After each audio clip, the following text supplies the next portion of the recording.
Boa tarde a todos.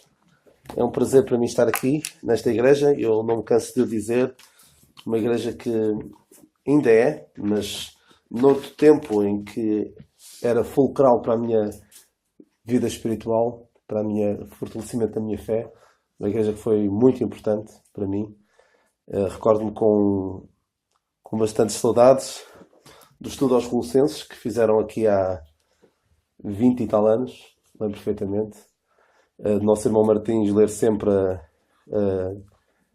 aquela epístola, nosso saudoso irmão Martins, e dos pensamentos preciosos que tirávamos, e foi muito importante. E é sempre com gosto e que recordo desses tempos. Ora bem, vou querer ler convosco hoje em Gálatas 1, mas queria fazer apenas uma pequena introdução antes de ir a Gálatas 1, mas podem ir abrindo. Eu quero, nesta tarde, fazer jus ao nome da reunião, que é a reunião Pregação do Evangelho.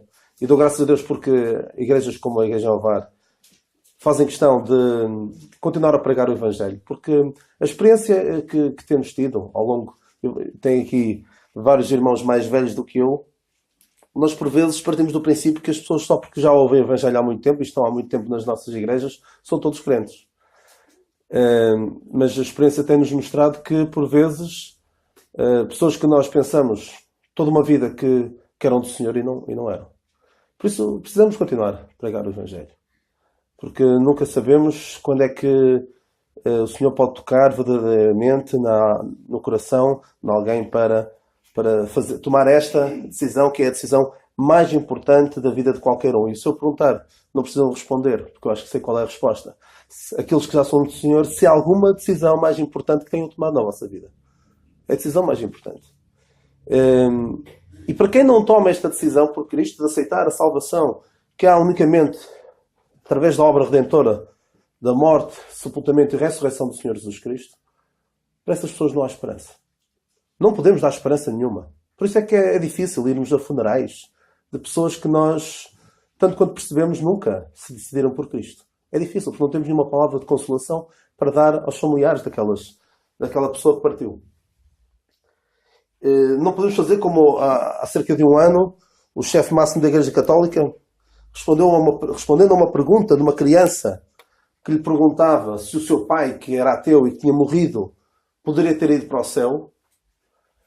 Aquele homem, que também não tem esperança, não é? Deu-lhe esperança de que o pai dele podia ter ido para o céu. Se ele era uma pessoa boa, podia ter ido para o céu. E nós não podemos dar esperança a ninguém que rejeite Cristo. Não podemos dar esperança a ninguém. Um pouco como, não sei se conhecem, a Divina Comédia. O Dante, o escritor da Divina Comédia, punha, claro que aquilo era uma história, uma alegoria do que se passa no inferno, tinha, às portas do inferno tem escrito, supostamente, segundo ele: vós que aqui entrais, perdei toda a esperança. Não há esperança para quem parte sem Cristo, deste mundo. E estas palavras, vós que aqui entrais, perdei toda a esperança, eu gosto mais de usar uma outra expressão que poderia estar nas portas do inferno. Fora razoável ter-me ouvido a mim. Tal como o apóstolo Paulo disse àqueles homens no barco, quando ele ia para Roma: fora razoável ter-me ouvido a mim, e assim teríamos evitado esta perdição. E o inferno é algo que se pode evitar. E não quero que... o meu desejo, tal como o do apóstolo Paulo, é que todos, como ele dizia ao rei Agripa, o meu desejo, prover a Deus que por pouco ou por muito, não somente tu, mas também todos quantos hoje me estão ouvindo, se tornassem tais qual eu sou, exceto estas cadeias. É o nosso desejo que todos venham ao conhecimento sejam salvos e venham ao conhecimento da verdade. As pessoas que partem para a eternidade sem Cristo irão ter por toda a eternidade a ouvir estas palavras: fora razoável ter-me ouvido a mim e ter evitado toda esta perdição. Também o rei Agripa, que eu falei há bocadinho, provavelmente nesta hora, toda a eternidade a ecoar na sua mente: ó Paulo, por pouco me persuades a que me faça cristão. Se ele não se arrependeu verdadeiramente, se não se converteu verdadeiramente, vai estar toda a eternidade a ouvir isto, a ouvir estas palavras. Por pouco me persuades a que me faça cristão. Ou seja, um partir perdido para a eternidade é algo que se pode evitar e é algo porque o Senhor Jesus Cristo fez tudo o que é necessário para evitar que qualquer alma parta deste mundo e vá para a perdição eterna. Eu quero então falar sobre Gálatas 1. Quero falar, e espero que não me interpretem mal o que vou dizer agora. Eu quero falar sobre a principal razão, na minha opinião, a principal razão pela qual esta casa não tem mais pessoas aqui dentro. Não vou falar de... Não vou querer fazer aqui um inventário de coisas que possam ter sido mal feitas, nada disso. Eu creio que a principal razão pela qual esta casa não está cheia é por causa do que lemos em Gálatas 1:11. Gálatas 1:11. Mas faço-vos saber, irmãos, que o evangelho que por mim foi anunciado não é segundo os homens. O evangelho que aqui é anunciado é um evangelho que não é agradável, não é aprazível. É um evangelho que deixa o homem numa situação de fragilidade, numa situação de completa falência espiritual. Enquanto que há outros que gostam de pregar um evangelho que é segundo os homens. Um evangelho agradável, uma mensagem que deixa as pessoas cheias de si mesmos. Só que isto não é uma mensagem, essa mensagem que alguns optam por pregar, é uma mensagem que não salva. Uma mensagem que não coloca o homem, tal como a palavra de Deus o mostra, que é um homem pecador que necessita de se reconciliar com Deus. E creio eu que se nós optássemos por mudar a nossa estratégia, dizer coisas mais aprazíveis, mais agradáveis aos homens, talvez tivéssemos mais pessoas aqui. Mais pessoas com desejo de ouvir. Mas não vamos mudar, e graças a Deus aqui tem sido feito isso, ou seja, não tem cedido essa tentação de mudar a mensagem para torná-la mais agradável aos homens. Porque, reparem aqui no versículo 10. Paulo começa por dizer que persuado eu agora a homens ou a Deus, ou procuro agradar a homens. Se estivesse ainda agradando aos homens, não seria servo de Cristo. Mas faço-vos saber, irmãos, que o evangelho que por mim foi anunciado não é segundo os homens. Sabem? Noutro tempo, o apóstolo Saulo persuadia a Deus. Ele diz aqui, persuado agora a homens ou a Deus. Noutro tempo, Paulo procurava convencer Deus. Ele tinha ali uma luta intensa com Deus, procurando convencer Deus de que Cristo não era o Messias. De que o Senhor Jesus Cristo não era o Messias. Eu creio que é por isso que o Senhor quando lhe aparece na estrada para Damasco, diz: Saulo, Saulo, porque me persegues, duro é para ti recalcitrar contra os aguilhões. Duro é para ti resistir à evidência de que eu sou o Messias prometido. Ele não queria aceitar. E procurava convencer a Deus, procurava ir às Escrituras e tentar resistir às evidências de que o Senhor Jesus Cristo cumpria todas aquelas profecias. O próprio Senhor Jesus Cristo diz a dada altura aos fariseus: examinais as Escrituras, porque cuidais de ter nelas a vida eterna, e elas de mim testificam.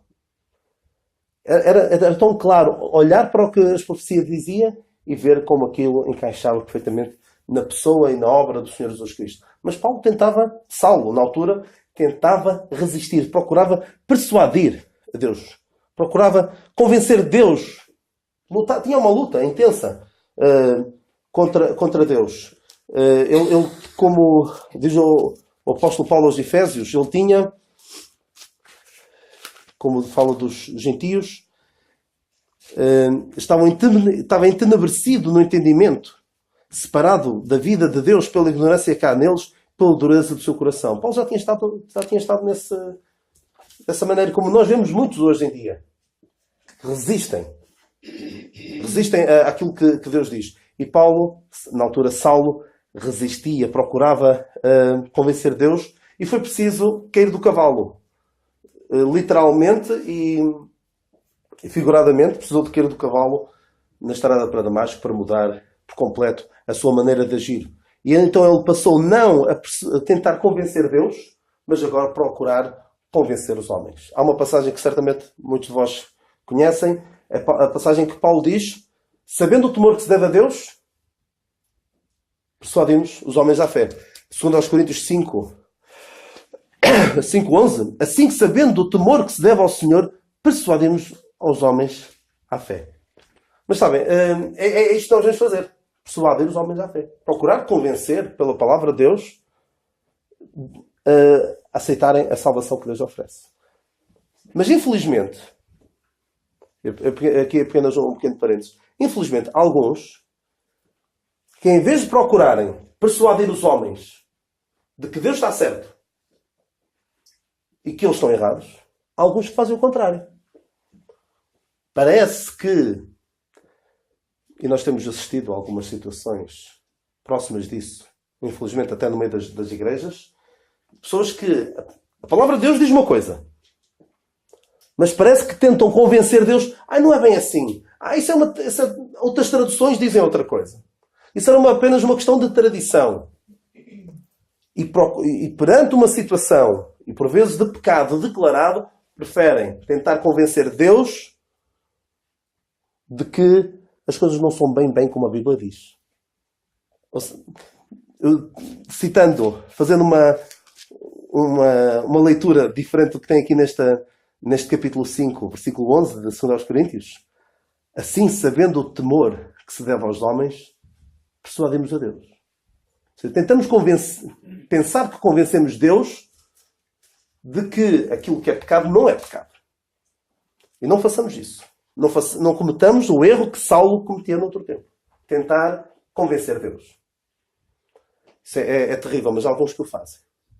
Alguns que o fazem para fazer a palavra de Deus adaptar-se ao seu estilo de vida pecaminoso. Não caiamos nessa tentação. Então, persuado aos homens ou a Deus. Persuadimos aos homens à fé. É isso que nós devemos fazer. Procurar convencer os homens de que precisam verdadeiramente da salvação que Deus oferece por meio do Senhor Jesus Cristo. E sabem o que é que alguns fazem? Alguns procuram agradar aos homens, como Deus diz aqui, ou procuram agradar homens. Alguns que tentam agradar aos homens. Pregam o Evangelho, que é segundo os homens, pregam uma mensagem que é agradável aos homens, as pessoas ficam todas satisfeitas ao ouvir, mas muitas vezes eliminam da sua mensagem elementos essenciais. Nomeadamente, a questão do pecado. Provavelmente alguns saberão, mas há uma tradução relativamente recente da Bíblia de um erudito português no grego, um estudioso, que é o Frederico Lourenço, que fez uma tradução da Bíblia, começou pelos Evangelhos, creio que já traduziu o resto do Novo Testamento, está a traduzir agora, penso que o Velho Testamento. Começou pelo Velho Testamento. Sim, não foi ao resto. Não foi ao resto. Pois que eu... Exato, obrigado pela correção. Mas então começou pelos Evangelhos. Sabe que palavra que não aparece? Pecado. O pecado, segundo alguns, é uma construção das religiões para dominar o homem, para manter o homem preso, agrilhoado à religião quase como uma trela. Onde é que pensas que vais?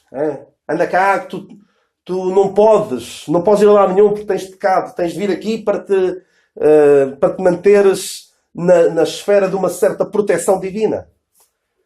Alguns que alegam isso, que o pecado é uma construção das religiões. Mas o pecado é um elemento fundamental para a pregação do Evangelho. Porque nós podemos perguntar, se não há pecado, o que é que o Senhor Jesus Cristo veio aqui fazer? Veio cá fazer o quê? Alguns dirão, veio pregar, veio anunciar uma maneira diferente de estar no mundo. Veio ensinar-nos um caminho superior. Uma maneira melhor de viver a vida. Em harmonia. Alguns dirão isso. Alguns querem fazer passar a ideia de que o Senhor Jesus Cristo foi um mestre. Que nós fazemos bem em seguir o seu exemplo. Mas o que é que o Senhor Jesus Cristo veio ao mundo para salvar os pecadores dos quais eu sou o principal?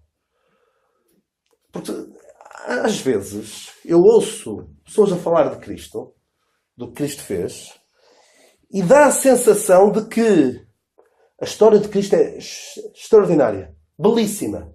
É pena ele ter morrido. Que pena. Que pena ele ter morrido. Mas quem pensa assim é alguém que não percebe a gravidade do pecado e não percebe verdadeiramente a razão pela qual Cristo veio a este mundo. Ele veio para realizar a obra da nossa salvação. E quando não se fala de pecado, quando se tenta, passa a expressão, dourar a pílula, tentar passar uma ideia de que o homem não é tão mau assim, estamos a ferir de morte o Evangelho. E nós não podemos ceder a isso. Claro que é agradável ao homem. É agradável ao homem ouvir estas coisas bonitas. Ouvir que há um enorme potencial em ti, à espera de ser explorado. E Jesus está aqui para dar um jeito na tua vida, para te ajudar a chegar lá. Não é essa a mensagem que nós pregamos. Mas se a pregássemos, provavelmente iríamos ter mais pessoas aqui. Mas não queremos isso. Sabem, nós não estamos aqui para agradar aos homens. E sabem uma coisa? Nós nunca vamos conseguir agradar a todos. Nunca vamos conseguir agradar a todos. E lá está. Às vezes alguns, esses tais que procuram deturpar as coisas para tentar convencer Deus de que o que está na Bíblia não é bem aquilo, mas é mais aquilo que eles querem fazer. Querem viver em pecado. E querem tentar convencer Deus de que aquilo que está na Bíblia não é bem assim. Essas pessoas estão a agradar aos homens. Mas não agradam a todos. Agradam àqueles que vivem em pecado.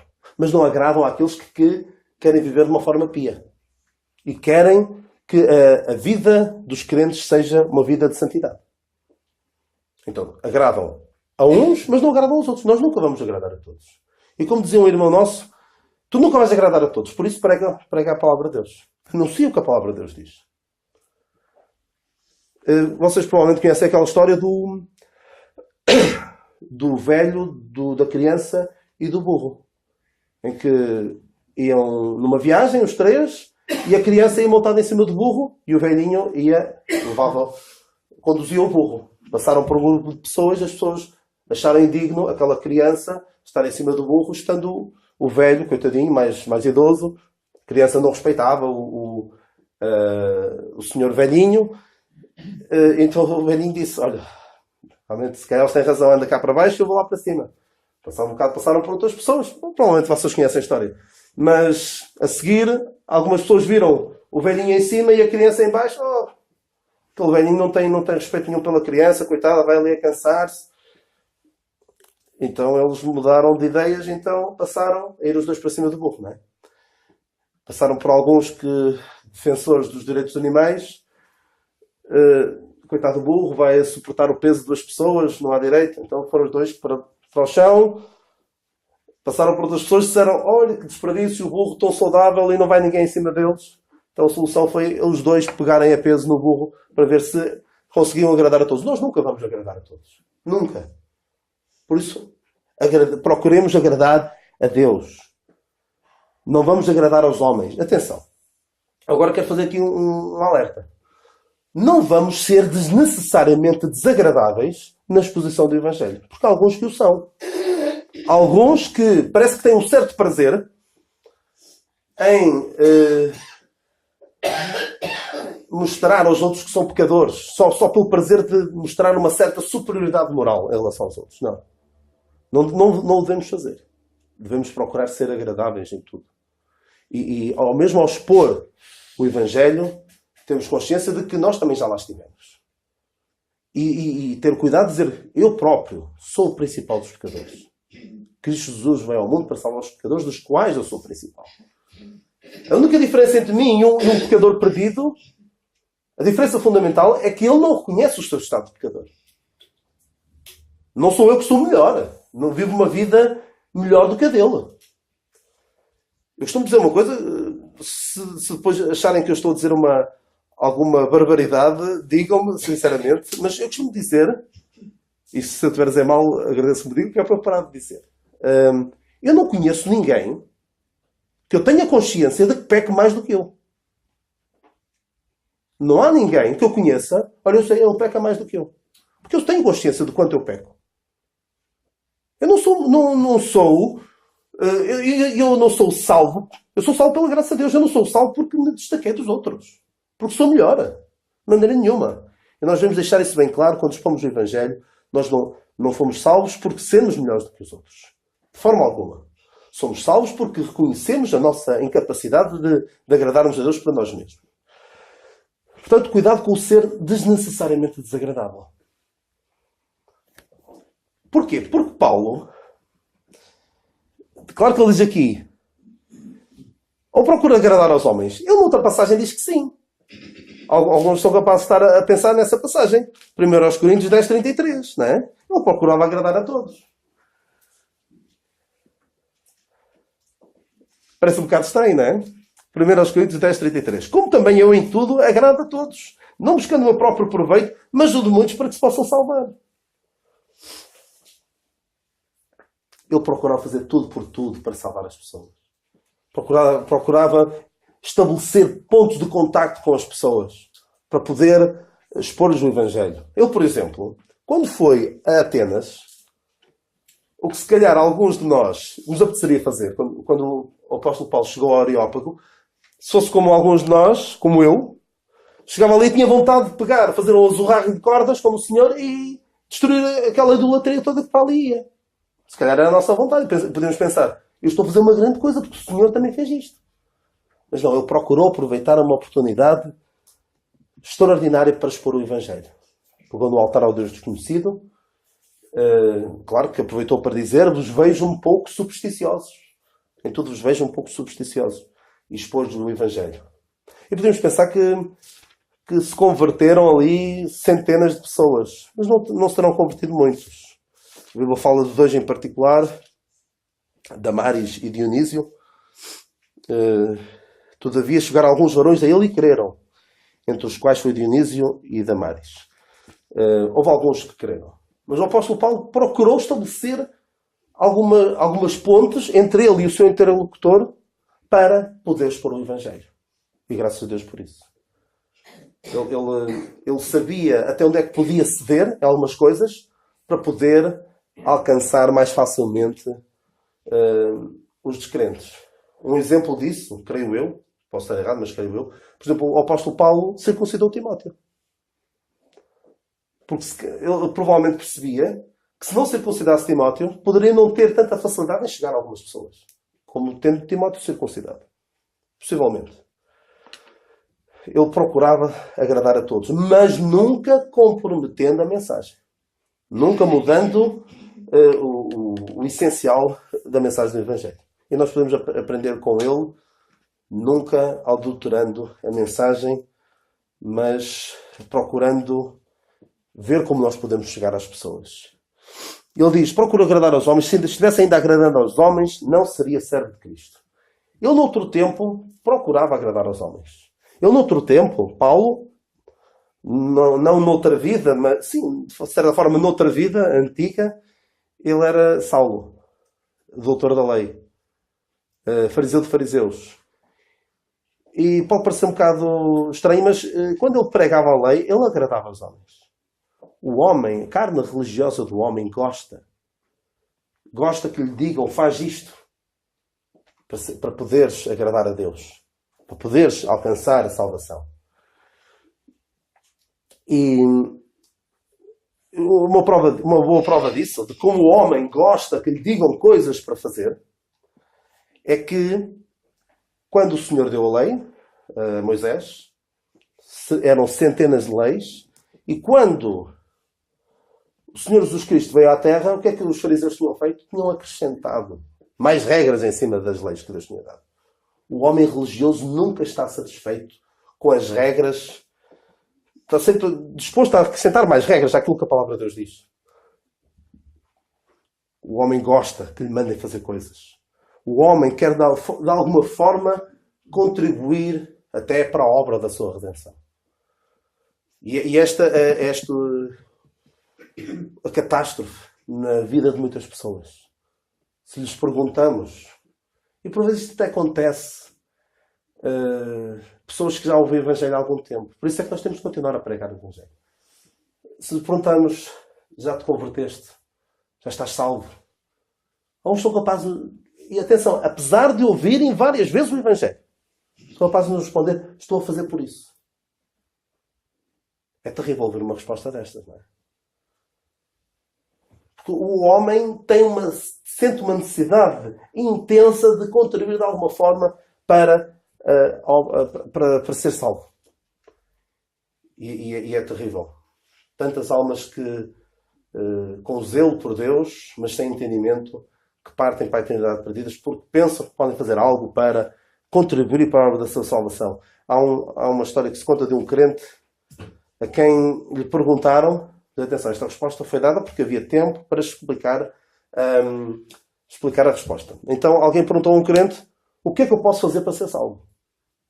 O que é que eu posso fazer? Diga-me o que é que eu posso fazer. E este crente respondeu: olha, tarde demais. O que é tarde demais? Ele, claro, depois explicou que Cristo já fez tudo. Tudo Cristo já tem feito e com perfeição. Não há nada que o homem possa fazer para ajudar a obra da sua salvação. De forma alguma. E quem acredita nisso, quem pensa nisso, por muito agradável que possa ser essa mensagem, que lhe esteja anunciada, está gravemente, está num estado grave mesmo, na iminência de partir para a eternidade perdida. Há uma história que já li há muito tempo, e provavelmente o irmão Teles sabe esta história melhor do que eu, porque eu já ouvi contar esta história, que ilustra bem o coração do homem, a carne religiosa do homem, a necessidade que o homem tem de fazer algo, de contribuir de alguma forma para aquilo que Deus já fez tudo. Que é a história do bolo instantâneo. Lembra-se dessa história, irmão? Se eu não contar bem, corrija-me, por favor. Então, noutro tempo, isto hoje em dia era um sucesso, este bolo. No tempo que as pessoas querem tudo rápido, feito para ontem, provavelmente seria bem mais... E nós temos muitas coisas assim. No tempo em que começou a surgir o leite instantâneo, o leite em pó, puré em pó, tudo em pó, houve um homem que arranjou uma fórmula para um bolo que era só juntar água, levar ao forno e estava feito. E ele pensava, isto vai ser um sucesso, porque é tão fácil, não é? É só misturar água e levar ao forno e está ali com um bolo feito. Só que não vendeu como ele esperava. Não vendeu como ele esperava, então ele procurou fazer um estudo de mercado. E é por vezes, sabem, só um pequeno parênteses, é por vezes isto que acontece com as pessoas que não querem pregar o Evangelho, mas querem ter uma organização religiosa que até dê lucro, infelizmente, dê lucro, vão procurar perceber o que é que as pessoas querem. Não o que elas precisam. Vão à procura do que elas querem. Então este homem fez um estudo de mercado para ver o que é que falhou. E a resposta era: isto era demasiado fácil. Era demasiado fácil. Então lá fez algumas alterações, agora já era preciso pôr um ovo ou assim mais qualquer coisa, e já correu muito melhor. Porque as pessoas sentiam que estavam a contribuir de alguma forma para a composição daquele bolo. E vendeu muito melhor, então. Isto ilustra o coração do homem. O coração do homem sente necessidade de fazer algo. Quer construí-lo próprio, a sua salvação. Infelizmente, o homem, o que faz hoje em dia, é criar a sua própria religião. Os homens criam a sua própria religião. Já não querem saber de Deus para nada. E querem eles próprios estabelecer-se como Deus. E costumo dizer que para cada pessoa que rejeita o Evangelho da graça de Deus, essa pessoa cria o seu própria religião. Em que ele é o próprio Deus, ele é o seu Deus, e as suas opiniões são as suas escrituras. Quando nós temos o nosso Deus e temos as escrituras, eles têm eles próprios como Deus, e as suas opiniões são as suas escrituras. Isso é terrível. Mas então, para terminar, o apóstolo Paulo, depois de dizer que não estou agradando aos homens, se estivesse ainda agradando aos homens, não seria servo de Cristo. Estas pessoas que estão a tentar agradar aos homens podem ter muitos seguidores, mas não estão a servir a Cristo. Não estão a ser verdadeiramente servos de Cristo. E além disso, não estão a servir as pessoas a quem estão a ministrar. Imaginem quão terrível é. E há muitos que o fazem. Muitos mesmo. Basta ver o que se passa aí pela internet. Os pastores de mega igrejas que têm pessoas à sua frente. E provavelmente alguns destes pastores até conhecem o Evangelho da Graça de Deus. Não sei se serão salvos ou não. Mas às vezes alguns têm milhares de pessoas à frente. E não lhes pregam a mensagem que os pode salvar. Pregam as outras coisas. Dizem que Cristo veio para te ajudar a teres uma vida, a viveres uma vida plena. Mas não nos falam da maior necessidade que têm. Mas que serviço é este que estão a prestar? Não estão a prestar. Não estão a ser servos de Cristo e não estão a servir em condições aqueles a quem estão a ministrar. Isto é quase como um médico. Imaginem um médico que tem conhecimento de como uma pessoa pode ser curada de uma doença que é fatal. Se não for tratada, não tem remédio. Precisa de ser curada. E há uma cura. Há um medicamento que ela pode tomar para ser curada. E o que ele faz é, olha, vá para casa, isto não é nada de grave, faça exercício físico, tenha uma alimentação saudável e vai ver que vai ficar melhor. E a pessoa morre. Infelizmente, o que alguns fazem, de cima de um púlpito, alguns não, alguns têm os microfones, assim, tudo moderno, e andam lá a passear no palco e a dizer umas frases motivacionais para as pessoas se sentirem bem com elas mesmas. Irem para casa, ficarem todas contentes que foram ouvir o Evangelho. Não estão a ouvir o Evangelho nenhum. Estão a ouvir uma mensagem que fala de Deus, que fala de Cristo, mas não falam do Cristo segundo as Escrituras. Então estas pessoas não lhes dizem aquilo que eles precisam de ouvir. Precisas de conciliar com Deus. Deus quer dar-te uma nova vida. Mas primeiro tens de reconhecer, de perceber o estado em que te encontras, a necessidade iminente que tens de aceitar a salvação que Deus oferece. Não cedamos à tentação só para termos mais pessoas aqui. De pregar uma mensagem mais agradável. Não cedamos a essa tentação. Não cedamos à tentação de sermos aqueles doutores que alguns amontoam para si porque têm comissão nos ouvidos. Não sejamos desses. Preguemos o Evangelho da Graça de Deus para sermos agradáveis a Deus e não aos homens. Mas enquanto não somos agradáveis aos homens, não sejamos desagradáveis. Procuramos ao mesmo tempo agradar a todos. Mas não agradar-lhes à maneira que eles querem. Não dizer aquilo que eles querem ouvir, mas aquilo que eles precisam ouvir. Que o Senhor tenha misericórdia de nós e que aquilo que pude falar possa servir de consolação e de exortação para algum de vós.